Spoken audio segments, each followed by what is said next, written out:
Hello everyone, the Nürburgring Meister is back for the third time now. I have no idea how I keep getting faster at this. This time in Gran Turismo 7. The circuit experience, the car and the track are the same as before, but this time we have to push things a little more beyond our limits. So here's a track guide to hopefully be able to help you with that, especially for those of y'all who are struggling with the gold time. And immediately you can tell things look quite the same, but they don't exactly feel the same. Turn 1, brake right on the red painted barrier on the right, going in nice and deep through that turn, going wide in there, just to lift off the throttle and back on as soon as you can. This game, compared to Gran Turismo Sport, you really can push the car a lot more.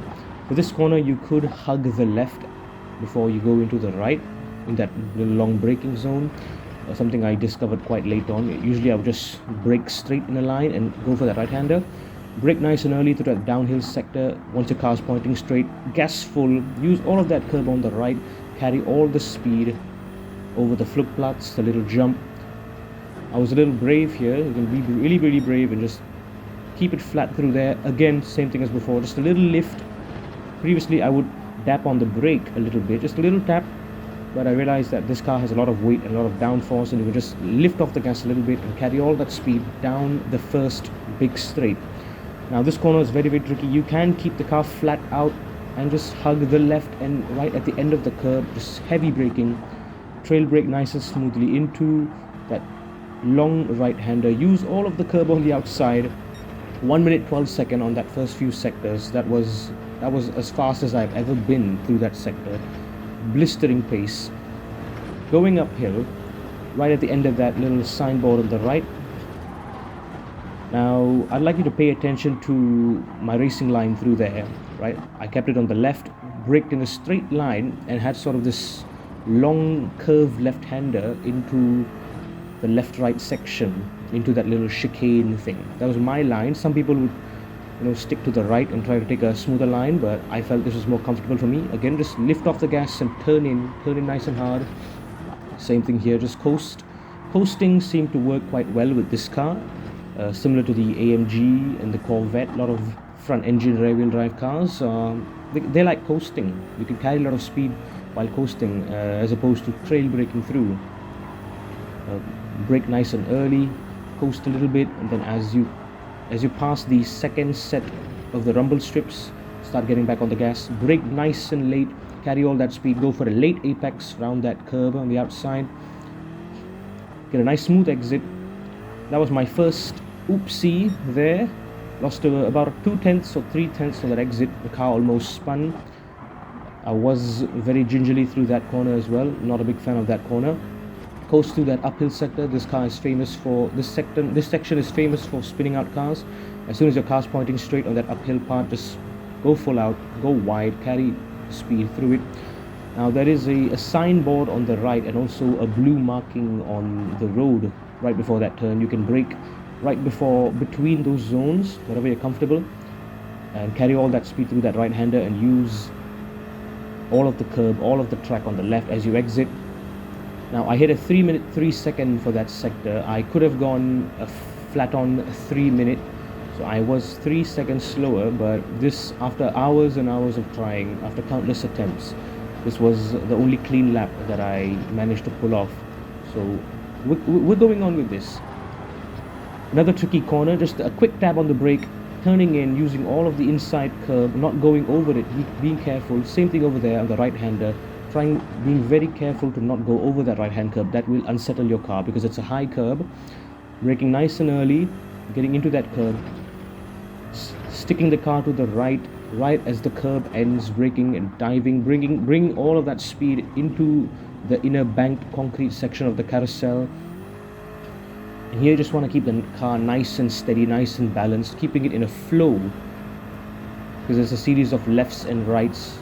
High speed, you want to use your brakes sparingly and just coast the car along, because coasting, like I said, this car loves to coast. It has so much of grip. Just off the gas here, glide into there, get on the gas as early as you can. You can use the curbs on the left and right because they are a bit of concrete patches outside the curbs. I didn't because I was being a bit careful.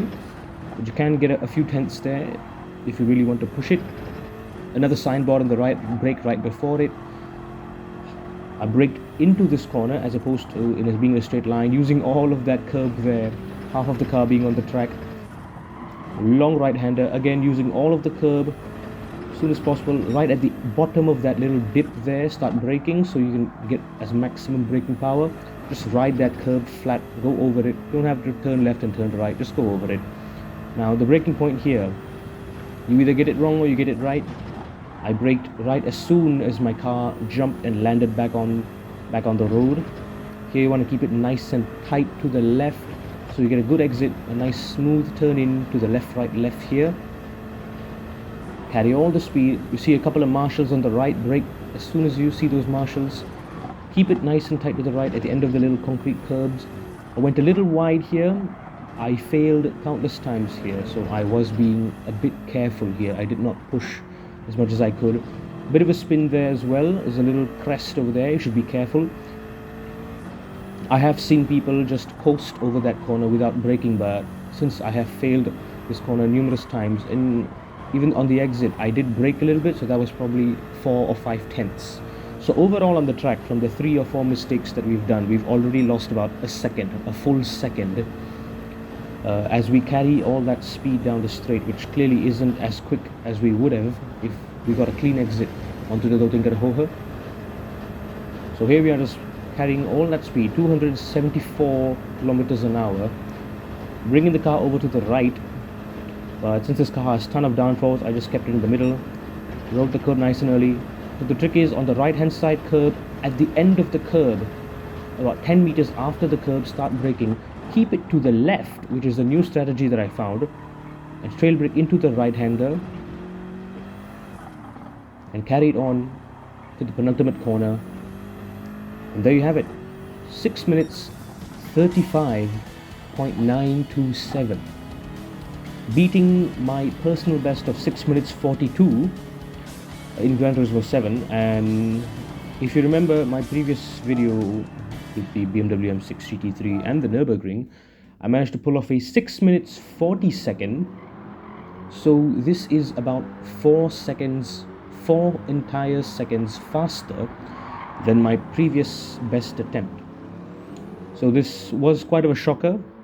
So I will go through a few things which you should know if you are about to attempt this gold medal, or if you're interested in driving around the Nürburgring at all. Just some general top tips you should know as you marvel upon this incredibly glorious drive of the M6 around the Nürburgring.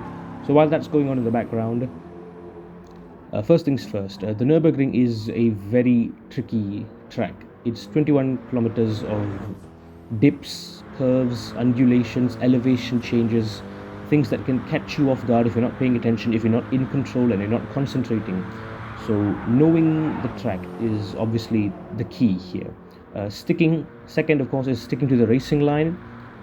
No matter what you do, stick to the racing line religiously, like your life depends on it. That is very, very important. Straying anywhere away from the racing line can have quite dire consequences. You don't want to be away from the racing line. The racing line is the smoothest and quickest line you can get through this entire track, and you want to piece together your line through the corners. The thing about the Nürburgring is the corners are not like other GP circuits where you can piece them individually, but where most of the corners are on the Nürburgring, you have to connect them one into another, into the next. So you have to consider your exit of one corner as the entry to another corner. So you have to piece together your lines a few corners in advance before you enter them. Like this corner right before this little uphill chicane, the left-right. My approach was I braked in a straight line, took a wide curve into it. Some people will just stick to the right all the way and brake and try to do that. But it was just what I was more comfortable with, what I felt was the smoothest line. So finding what line is comfortable for you and for the car that you are driving is utterly important. So experiment, fail a few times, and see what works best for you and for the car you're driving. Different kinds of cars have different racing lines, different braking points, obviously. Some cars tend to be more understeery, a bit more oversteery. So your approach to corners may be different and your racing line might vary slightly. but overall you should know more or less where your car should be at any given moment, and try to maximize the entire width of the track. It is not a wide track by any means, the Nürburgring. It is a very, very narrow track. It's about 3 car lengths wide at most. If you're being really brave, maybe 4, but realistically 3 car lengths wide. So whenever possible, position the car as wide in, touch the apex, wide out. That's how you always want it to be. And try to be as smooth as possible. The third thing you have to be very, very mindful of is the elevation changes. I'm not talking about the very obvious uphill and downhill sectors. I'm talking about the sudden elevation changes, especially those that go through corners, because those can severely impact your car's handling and even cause you to spin or crash if you're not paying attention. Sometimes you have to lift just a slight bit, and depending on the cars you're driving, if you're driving a GT3 car, they have a lot of downforce, like this one in particular, the M6 GT3, tons of downforce. Some GT3 cars don't have as much downforce, they're a little lighter, so you have to lift off to get the car, all 4 wheels of the car down on the track to turn over a crest or through a dip. You want to make sure you're not being overly enthusiastic on the throttle as you're going through these banks, over the crests and through dips. Cars don't like that, especially if they're rear wheel drive cars. You don't want to spin the rear wheels out faster when they are not in contact with the road. That can cause the rear wheels to spin.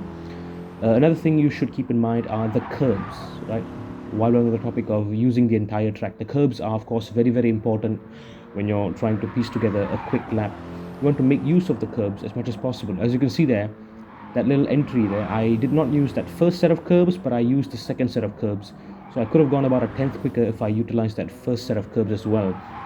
And also, the thing about the Nürburgring is, unlike any other track, the curbs are not uniform throughout.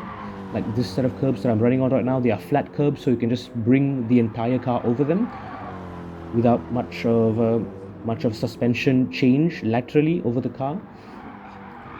Whereas most of the other curbs throughout the entire track are quite high. They are raised on one side, so if you go over those kinds of curbs, they can unsettle your car. And depending on how fast you're going and if there's any elevation changes, you want to be very, very mindful and careful not to go over these curbs as you're cornering, because they can cause your car to jump one side of your car to sort of gain a bit of air, and if all 4 tires aren't touching the ground at all times, you have zero grip at that particular point in time. So if you make a slight maneuver, that can cause you to crash, so you have to be very, very careful on that. So here we are, coming again. Now the final sector. The final corner is very important as well. It is the corner where you can gain or lose a lot of time actually. I haven't actually mastered the perfect line through them. I was kind of just winging it, trying to be safe, being careful, because you're carrying all that speed through the very long straight. So getting a good exit is key. It is essential. It's a matter of how fast you can get to your top speed, and that over the entire straight, that gives you precious time compared to getting a bad exit. And the third thing and the final thing I'll say is, of course, be patient and don't give up. It is a 21 kilometer circuit. It is the longest and most challenging circuit in the world. Be patient and don't give up. If you fail, keep trying again. See where you can improve, where you've done mistakes, and yeah, get comfortable with the track.